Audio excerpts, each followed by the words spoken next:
and other U.S. defense support for Ukraine. All right, viewers, those are the headlines and our top focus. The U.S. State Department has stated that China's sanctions on U.S. affiliates of South Korean shipbuilder Hanwha Ocean are an attempt to pressurize South Korea and undermine cooperation between Seoul and Washington. The Chinese measures, announced earlier this Tuesday, prohibits transactions and cooperation with 5 U.S.-based entities owned by Hanwha, including Philly Shipyard, which has contracts to repair and overhaul U.S. Navy ships and is also set to build a new U.S.-flagged LNG carrier. The move comes as the United States imposed new port fees on Chinese vessels, to which China responded with similar such reciprocal fees on American ships based on tonnage. Meanwhile, China's foreign ministry has called on the United States and Hanwha to rectify actions that it claims harm Chinese interests, whereas Hanwha USA has confirmed that it is reviewing the details and will continue operations and investments in the U.S. maritime sector. However, South Korea has still pledged up to $150 billion to support the U.S. shipbuilding industry as part of its broader trade negotiations with Washington aimed at lowering U.S. import duties on South Korean goods. Now, as per recent reports, Hanwha Ocean stocks fell more than 8% following the announcement of these particular sanctions.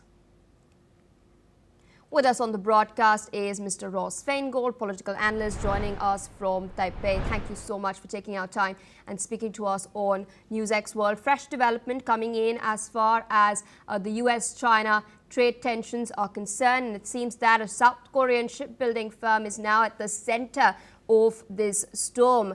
Hanwha Ocean and its U.S. affiliates have now been sanctioned by China. How do you think this will impact Trump's larger goals of increasing shipbuilding in the United States? We do know, and as he's expressed recently, he does want a greater momentum in the shipbuilding industry within the U.S.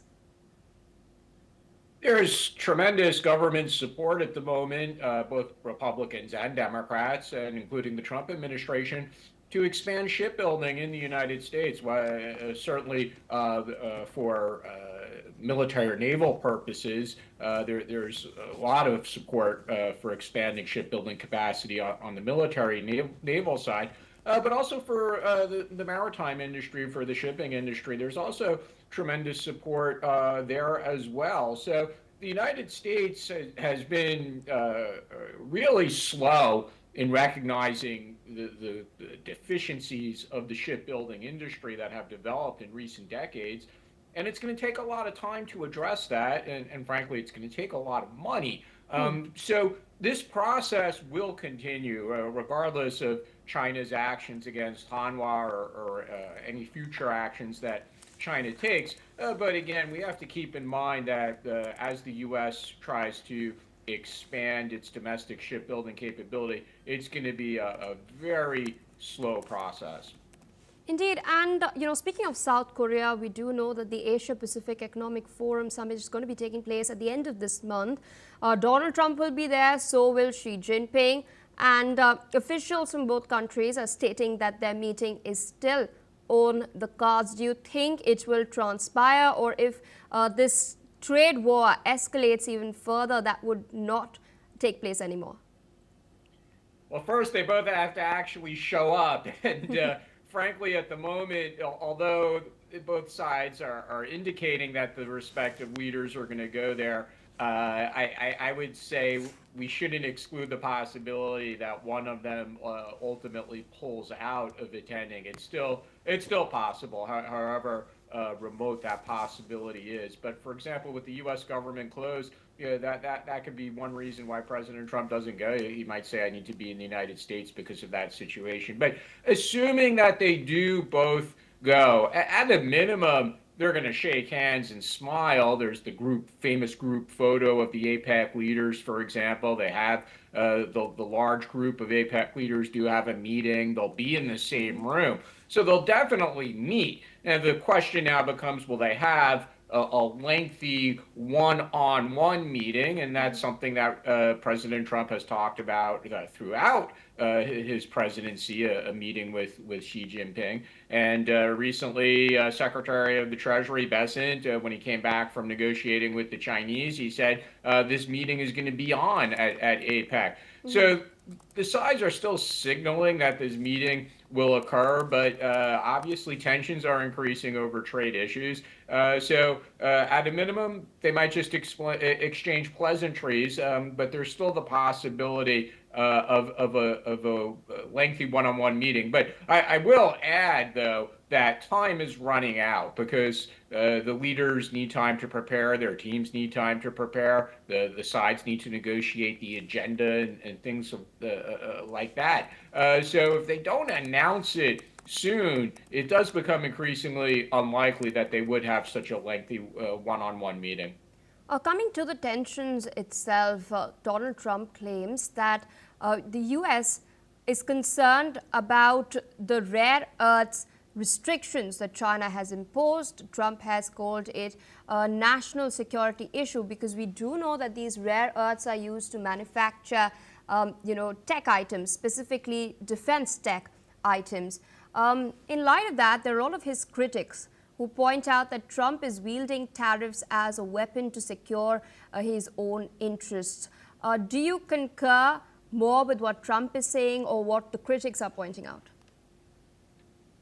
The critics really are not going to change Trump's policy. Obviously, he's raised tariffs, and he thinks that's the right thing to do, despite the criticism, concerns about inflation, the cost for American consumers, and the retaliation by other countries, most notably China. But that's not going to change. So higher tariffs on goods from China or other countries around the world, that is President Trump's policy, and no amount of criticism is going to change that. Now, the restrictions on rare earth exports, of course, it's a national security issue for the United States because, as you said, so many of these rare earths are used in technology and other parts that go into weapons and fighter planes. And of course, they're also relevant in the consumer electronic space as well.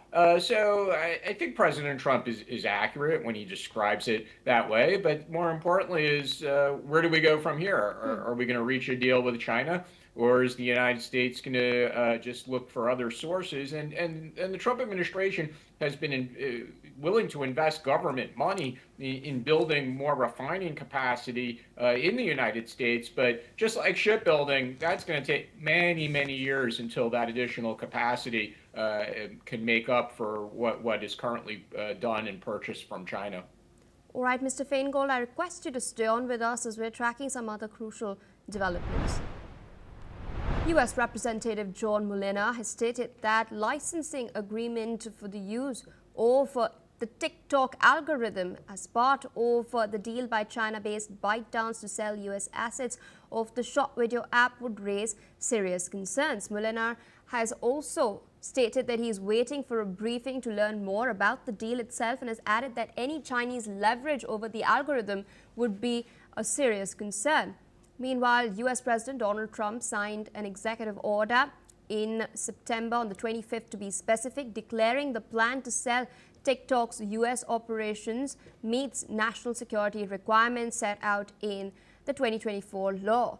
And he had also provided for 120 days for the operations to be transferred to U.S.-based entities. Trump delayed the enforcement of the law until 20th January, and in which the agreement includes retraining and monitoring of the algorithm. Now, 6 American board members and ByteDance holding less than 20%, of course, is something that has been chalked out in the deal. Meanwhile, China's Commerce Minister Wang Wentao blamed U.S. restrictions for harming trade talks in a meeting with Apple CEO Tim Cook. Still with us on the broadcast is Mr. Ross Feingold, political analyst. Now, TikTok has reached a preliminary deal with U.S. authorities to sell its U.S. operations to an American-based investor group. Now, we all know in today's digital age, data is practically gold, and there are 170 million users of TikTok within the United States of America. In that context, how crucial is it? The point that has been raised by John Molinar, and do you think the Trump administration will then factor this into the deal that finally gets inked and finally gets signed? The Trump administration is only going to approve a deal under which it is satisfied that user data, the data of American citizens, won't be sent to China. That's a crucial part of any arrangement between ByteDance and the acquiring investor group, just like what the ownership structure will be. That's also a crucial part of the deal as well. So I think we have to give the Trump administration the benefit of the doubt. What I mean is they're only going to approve a deal that satisfies those concerns about user data. But there are going to be critics of the deal. Congress passed this bill really with the goal of ejecting TikTok from the United States. They probably didn't think that there was any possibility that TikTok could be sold and that a new entity could be structured in a way that would address those concerns about user data or Chinese government influence over TikTok's operations. So Representative Molinar is going to probably continue to criticize the deal, but as a Republican, he's going to be somewhat muted in his criticism because he doesn't want to offend the Trump administration. So I think the deal will ultimately go through, but there certainly will be critics. Mm-hmm. All right, with that said, I'd like to thank you for taking out time, sharing your analysis with us on NewsX World.